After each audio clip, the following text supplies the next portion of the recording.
একবার চোখে দেখা দেখবো তারও পারমিশন না, তাছাড়া কি একটা রুগী এখনো রক্ত দেওয়া চলছে। রক্ত? হ্যাঁ, প্রচুর রক্তক্ষরণ হয়েছে। তাই রুগীকে রক্ত না দিলে বাঁচানো সম্ভব হতো না। প্রদীপবাবু নিজের শরীর থেকে রক্ত দিয়ে রুগীকে বাঁচিয়েছে। কি বলছেন আপনি? একজন রাস্তার মানুষের জন্য প্রদীপবাবু? সোনা সব জায়গায় চকচক করে মা। সূর্যের মতো উদার মনের মানে প্রদীপবাবু কখনো পথ আর ঘর বিচার করে না।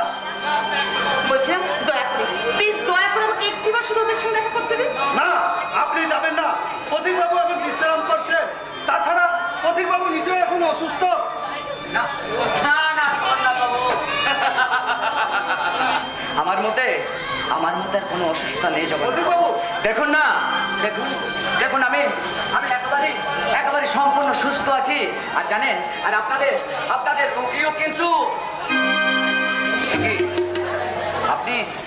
আপনি এখানে কদিন ধরে এখানে আসছেন তোমার সঙ্গে দেখা করবে বলে? পারমিশনটা না দিয়ে কাজটা কিন্তু আপনি খুব সুন্দর করেছেন জগন্নাথ বাবু। কারণ রোগীর অবস্থা দেখে কেউ বিদ্রুপ করো, এটা আমার মুখে সহ্য হয় না। আপনি ভাবলেন কি করে যে আমি রোগীকে দেখে বিদ্রুপ করবো? তোমরা তাহলে কথা বলো বাবা, আমি এখন আসছি। হ্যাঁ, আপনি এখন আসুন জগন্নাথ বাবু, আপনার পদের কাজে অনেক ক্ষতি হয়ে গেছে। আর তার জন্য আপনি আমায় ক্ষমা করবেন। তুমি কি বলছো বাবা? উনি একজন পথের মানুষ আর আমিও তাই। ওনাকে সাহায্য করা আমার কর্তব্য।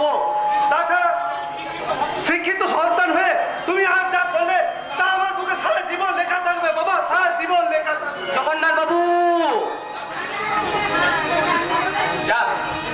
শুনুন ম্যাডাম, রুগী কিন্তু 12 নম্বর বেডে শুয়ে আছেন। ইচ্ছা হলে আপনি ওনাকে দেখে আসতে পারেন। আমি এখন আসছি। কেমন? প্রতীক, আমি কিন্তু শুধু রোগী দেখতে আসি।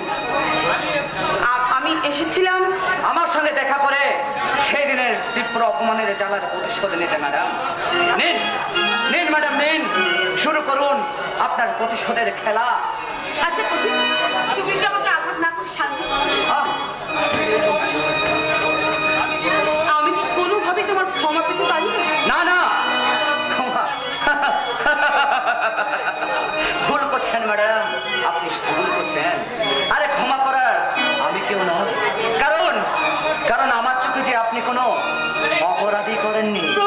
হ্যাঁ, তাহলে বলো প্রতীক, তুমি আমাকে ফিরিয়ে দেবে না? প্লিজ বলো, আমি কি এক বুক আসামি তোমার কাছে ছুটে এসেছি? থামুন ম্যাডাম, আপনাদের ওই শহরের মেয়েদের না নাড়ুড়ে কথাবার্তা আর এই চোখের জল এই প্রতীক মিত্রের কিন্তু মোটেও ভালো লাগে না। আমাকে তুমি ঘৃণা করি, আপনাদের মতন মেয়েদেরকে আমি ঘৃণা করি। কেন? আমি কি করেছি? কি আমার অপরাধ হলেও আপনি একজন কদর্যহীনা বিকৃত মনের নারী। কি বলে? আমি কুৎসিত কদর্যহীনা বিকৃত মনের নারী নয় বলতে চান ম্যাডাম? রবীন্দ্রনাথের সোনার বাংলা, জীবনানন্দের রূপসী বাংলা আর বাংলাদেশের নজরুলের নারী হয়ে যে নোংরা পোশাকটা আপনি পরেছেন, তা দেখে বাংলার মানুষদের মুখে কোনোদিনও ভালোবাসা জন্মাবে ম্যাডাম, শুধু ঘৃণা জন্মাবে। ঘৃণা। তোমার পরিচয় আমার বিকৃত মনে পরিচয়? বিকৃত মনে যদি নাগের তীব্র অপমানের জ্বালা সহ্য না করতে পেরে আপনি আমার কাছে ছুটে এসেছেন প্রেম নিবেদন করতে, নিজের দু ফুটের চোখের জল ফেলে আপনি আমার সঙ্গে এসেছেন প্রেম নিবেদন করতে ম্যাডাম। কিন্তু আপনার বুকে হাত রেখে বলুন তো ম্যাডাম, পেরেছেন কি সেই দিনে সেই তীব্র অপমানের জ্বালাটা সহ্য করতে? বলুন, পেরেছেন? সত্যি করে বলুন, পেরেছেন? না মানে আমি তাই অভিনয় করে আবার স্বরূপে আপনি প্রকাশ হবেন সেই দিনের তীব্র অপমানের জ্বালার প্রতিশোধ নিতে ম্যাডাম। না ম্যাডাম না, তাই আপনাদের মতন ওই বিলেতি শিক্ষার মেয়েদের প্রেমের ফাঁদে না পড়ে আমার এই গরিবী না পা দুটোকে আমি অন্য পথে চালিত করলাম ম্যাডাম।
তোমাদের আমি চাই না, তোমরা আমায় ঘুরে রেখেছো কেন?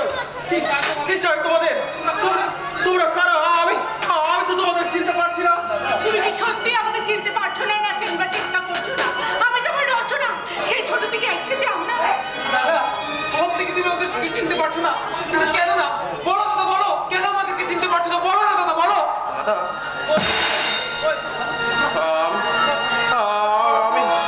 আমি তোমাদের কাউকে চিনতে পারছি না। তোমরা কি হয়েছে? দেখি সাধু কাকা, তুমি এখানে কি করছো? আমি কোথায় আছি সাধু কাকা? এরা সব করা বাবু, আমি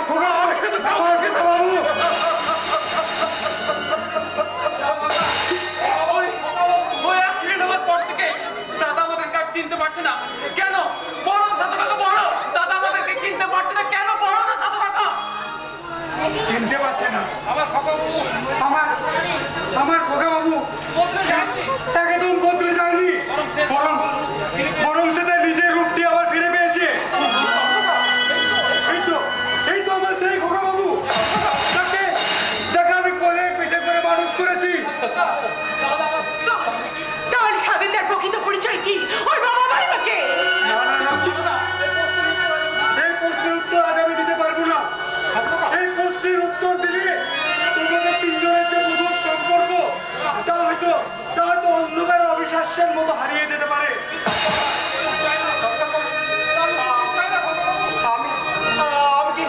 আমি কি তাহলে আমার বাবা মাকে কোনোদিনই খুঁজে পাবো না? তুমি নিশ্চয় পাবে, কিন্তু কিভাবে পাবো? আমি তো তাদের চিনতে পারবো না। তুমি বলো, আমি আমার বাবাকে কিভাবে ফিরে পাবো, মাকে কিভাবে ফিরে পাবো? সাধু কাকা আমাদেরকে আর অন্ধকারে না রেখে বলো না স্বাধীনতার আসল পরিচয় কি? স্বাধীনতার বাবা মাকে বলো না সাধু কাকা, বলো। না, এই কথা শোনার পর যে আঘাতটা পাবে তা হয়তো তোমরা সহ্য করতে পারবে না। আমি সহ্য করতে পারবো, সে আঘাত যত নিত্য নির্মম হোক আমি নিশ্চয়ই সহ্য করবো। তুমি বলো আমার বাবা, আমার কি হয়েছিল, আমার ভাইয়ের কি হয়েছিল? বলো তাহলে পরিচয় বলো না সাধু কাকা। তাহলে শোনো, তোমার বাবা ছিলেন পলাশডাঙ্গা হাই স্কুলের প্রধান শিক্ষক, আর সেই স্কুলের সেক্রেটারি কয়েকজন গুন্ডাকে সঙ্গে নিয়ে তোমার বাবা, মা এবং ভাইয়ের উপর অত্যাচার করতে শুরু করে।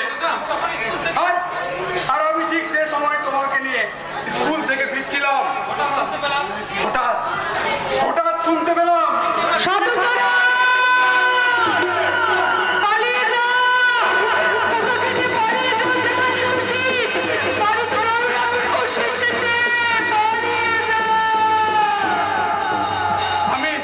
আমি দিক বিদিক জ্ঞান শূন্য হয়ে তোমাকে নিয়ে ছুটে পালিয়ে যেতে লাগলাম। হঠাৎ দেখি পেছনে একজন গুন্ডা আমাদেরকে তাড়া করছে। তোমাকে বাঁচাতে যখন